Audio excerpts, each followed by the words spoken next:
My name is Henry Asenso. I'm founder of Kuro Africa. Kuro Africa helps individuals and organizations unlock hidden value in real estate and business in Ghana with the power of data and analytics. The major problem that I noticed and experienced through working with Kuro was my own problem. I was ultimately trying to solve my own challenge. And that was every time I would return to Ghana and look for an opportunity to invest in, whether it be real estate or something like land, everything was driven largely by anecdotal stories, people's opinions in terms of pricing, etc. And it made it very hard to discern what was useful information and less useful information. So transparency was always and has been always a challenge around investing in Africa in general and in Ghana. So what Kuro aims to do is to bring that transparency in by collating a lot of different pieces of information into one space to turn it into actual insight that's usable, and you can make decisions and save or make a lot more value from your investment. Kuro ultimately helps you understand far better what a fair price on a property is, and also what are the component parts that may result in your investment appreciating over time. What are those nuances and those small details that make one property appreciate or get high occupancy versus another getting high void periods and staying the same in terms of value.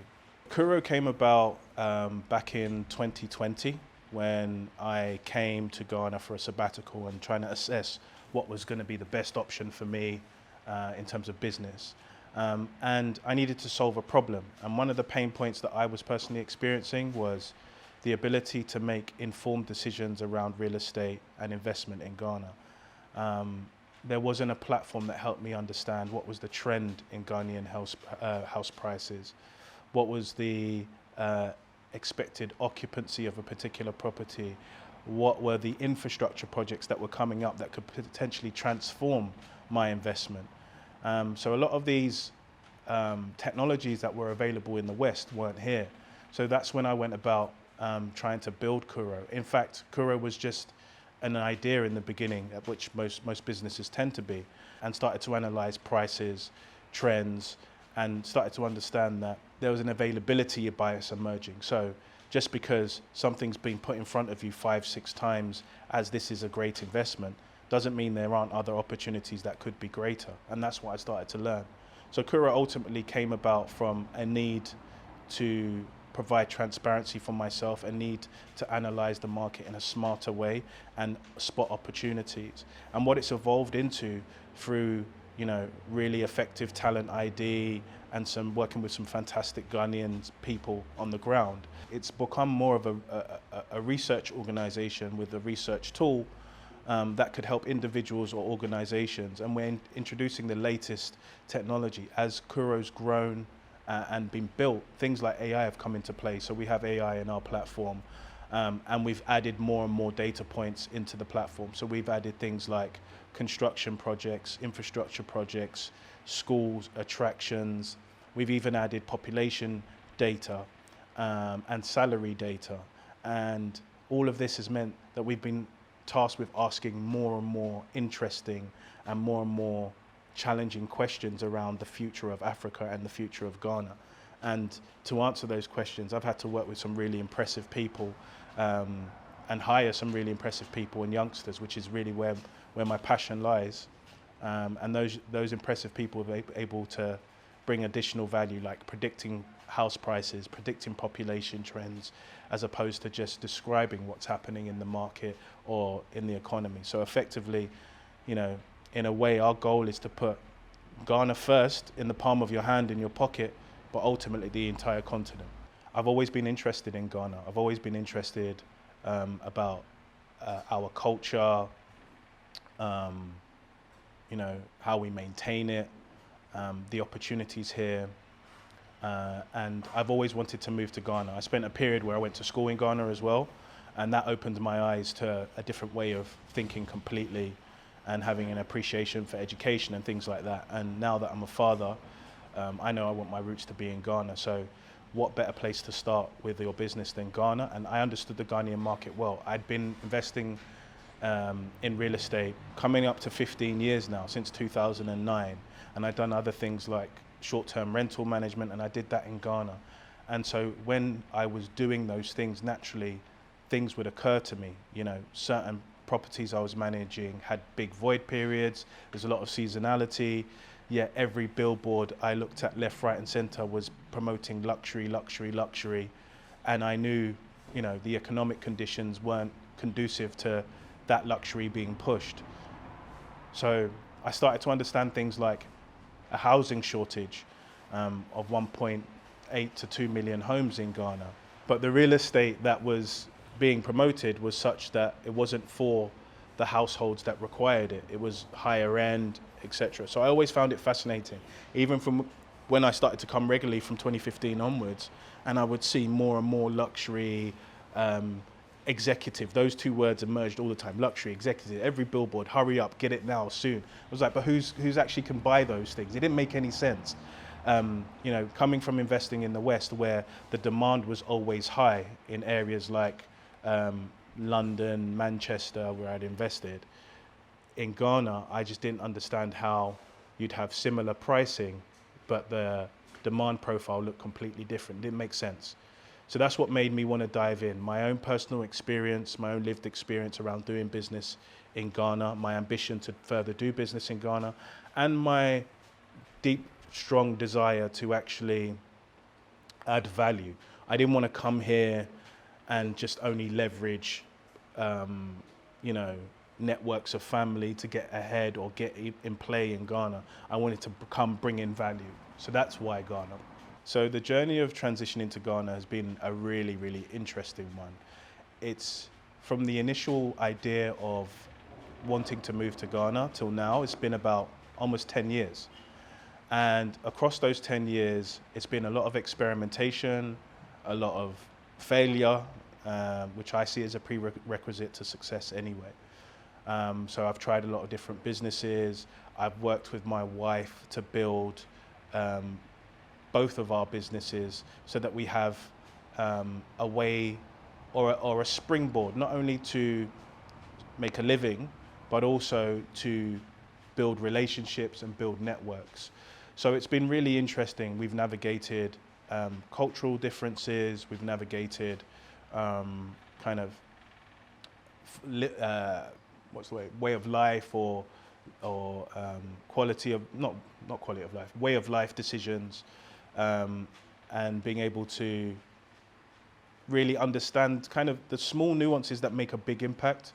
So for example, I travel back and forth quite a bit still, but going back after moving a little bit more permanently, I realized how much more consumer-centered the West was as opposed to community-centered Ghana is. So all of that has been really interesting and eye-opening as well. And you know, it's exciting because I firmly believe and research, I'm a data-oriented person.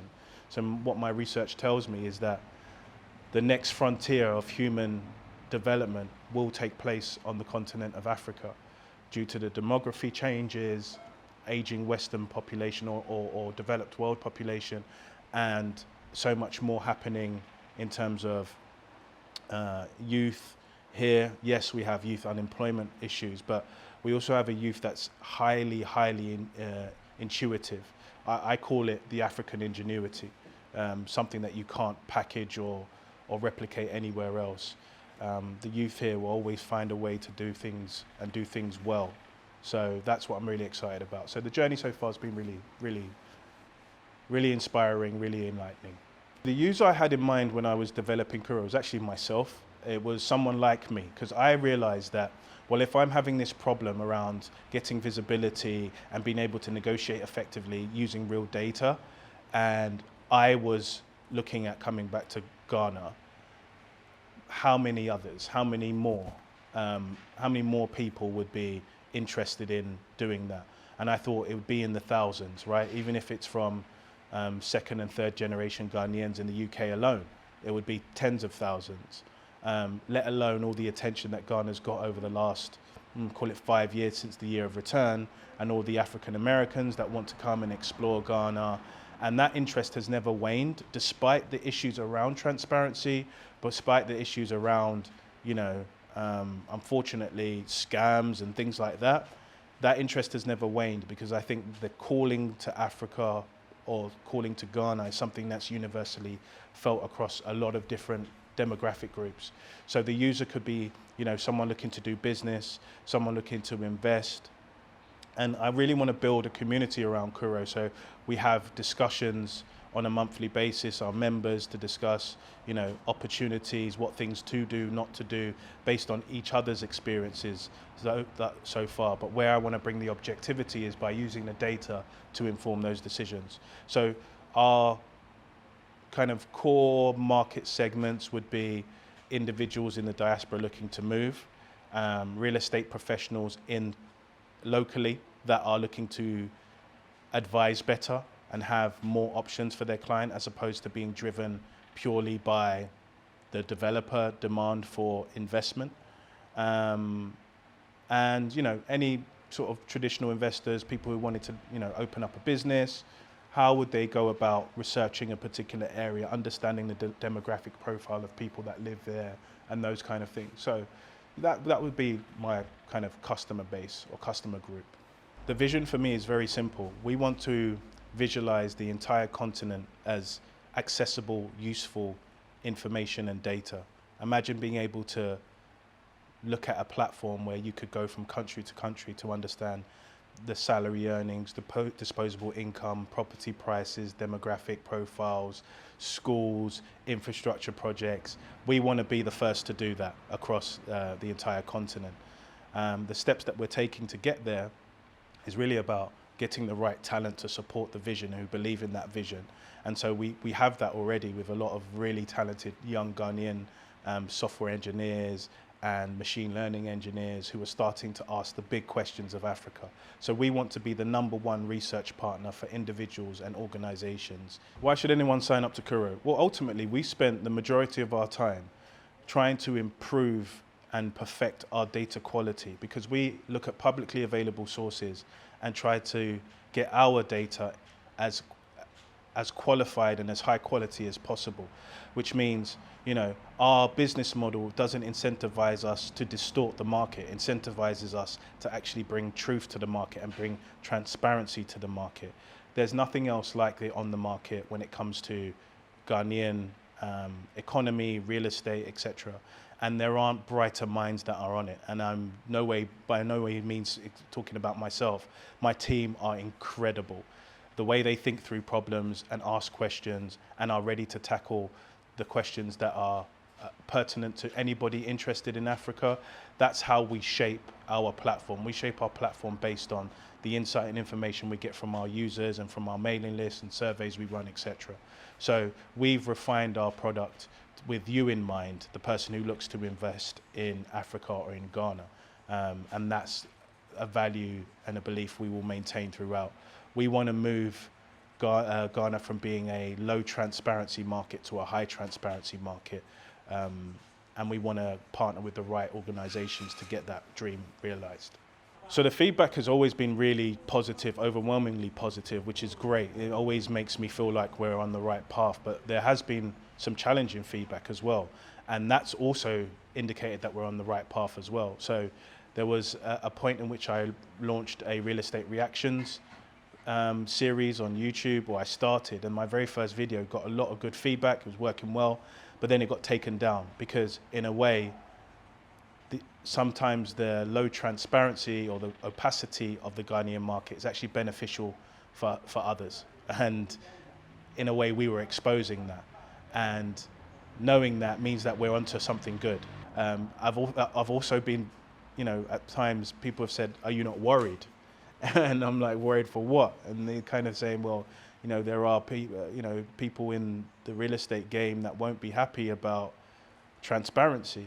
And I was like, well, that's what's needed. And I'm here for the person who wants to invest and invest well in Ghana and in Africa.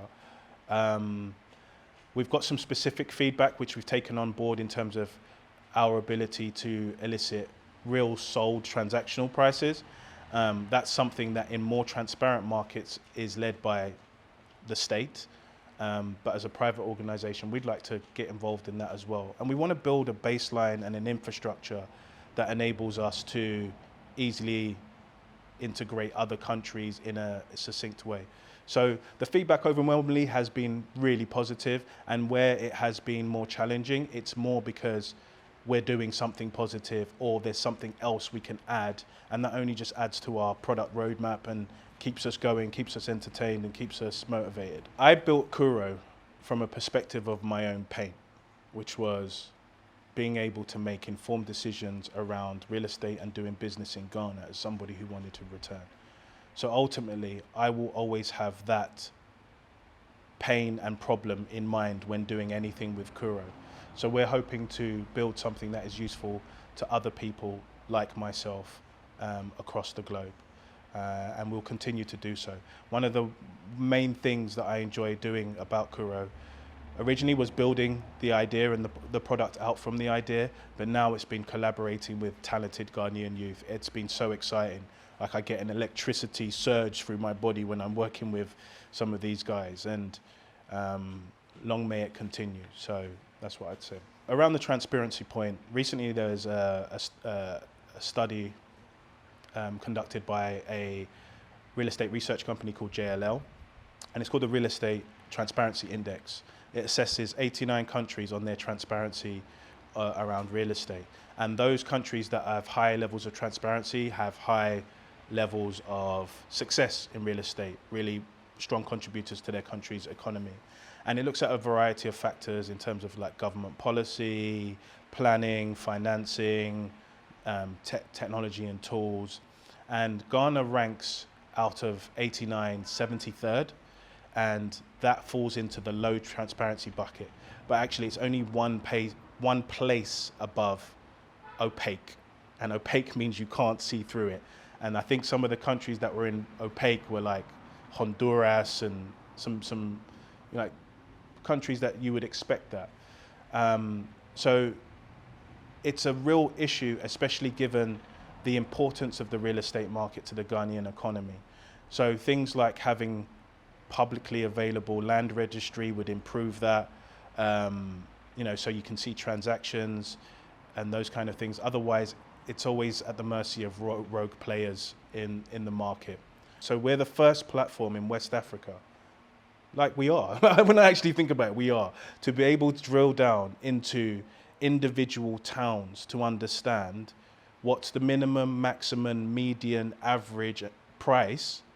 And not only that, you can adjust your search to bedroom size 1 to 2, 2 to 3, and you'll get new information. We're the first platform with an inbuilt currency converter, so you can view prices in euros, dollars, pounds, and cedis. We're the first platform that actually enables you to see what's the distribution of prices. So if I was to say, for example, popular town in Accra, let's say Achimota, and I wanted to know, when it comes to houses in Achimota that are between 4 and 5 bedrooms, Kuro will be able to tell you this is the most appearing price for your exact search. So let's say it's 4,000 to 5,000 cedis. It will say 25% of the market is 4,000 to 5,000 cedis, which accounts for X amount of listings. It's really powerful information that nobody has been able to pull together before. And we've built an infrastructure now and technology stack that enables us to easily integrate new countries as we go. So, that transparency issue is largely solved by Kuro alone. Imagine what we could do if we could collaborate with, lands commissions and those kind of things. We could build the transparency even wider. We're looking into partnerships with banks, etc., so we can start to ascertain mortgage data and things like that. So, Ghana ranking 73rd out of 89 is fundamentally unacceptable. And as a private organization, as a patriot, I feel responsible to add value in that regard. And that's how I've done it, through building Kuro with Ghanaians, for the diaspora interested in making a difference on the continent.